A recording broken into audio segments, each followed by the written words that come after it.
Zee Marathi, चर्चाही होणारच।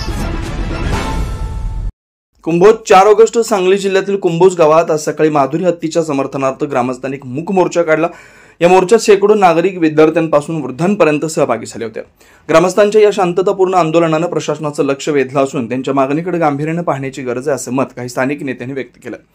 गेल्या काही दिवसापासून माधुरी हत्तीच्या जंगलातील हालचाली आणि तिला होणारा त्रास यामुळे ग्रामस्थांमध्ये अस्वस्थता निर्माण झाली होती। वन विभागाकडून योग्य काळजी घेतली जात नसल्याचा आरोप करत ग्रामस्थांनी शांततेच्या मार्गाने आपला आवाज उठवण्याचा निर्णय घेतला। मोर्चाचं नेतृत्व गावातील जैन समाजाचे ज्येष्ठ नागरिक, ग्रामपंचायत कुंभोज आणि सामाजिक कार्यकर्त्यांनी केलं। मोर्चा दरम्यान कोणतीही घोषणाबाजी करण्यात आली नाही।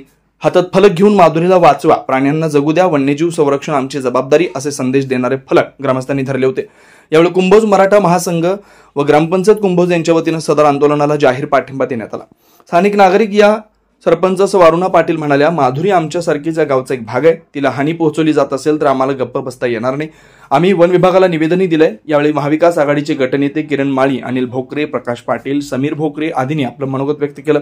यावेळी दिगंबर जैन बोर्डिंगचे संचालक अनिल पाटील, शरद कारखाना संचालक आप्पासाहेब चौगुले, जवाहर सहकारी साखर कारखान्याचे व्हाईस चेअरमन बाबासाहेब चौगुले, राजाराम कारखाना संचालक अमित साजिनकर, कुंभोज ग्रामपंचायत उपसरपंच आप्पासाहेब पाटील, माजी सरपंच बापूसाहेब पाटील, माजी सरपंच अनिकेत चौगुले, आदित्य पाटील, संतोष भोकरे, विनायक पोद्दार, अभिनंदन चौगुले, सुभाष पाटील, संभाजी मिसाळ, सदाशिव महापुरे, सत्यजित तोरसकर, सुरेश भगत, भरत भगत, बाळासाहेब शिंदे, सचिन कोळी, शिवसेना शहराध्यक्ष दीपक कोळी तसेच सर्व धर्मातील प्रमुख मान्यवर मंडळी, तरुण मंडळांचे कार्यकर्ते उपस्थित होते। हा मूक मोर्चा संपूर्णपणे शांततेत पार पडला असून पोलिसांनी योग्य बंदोबस्त ठेवलेला होता।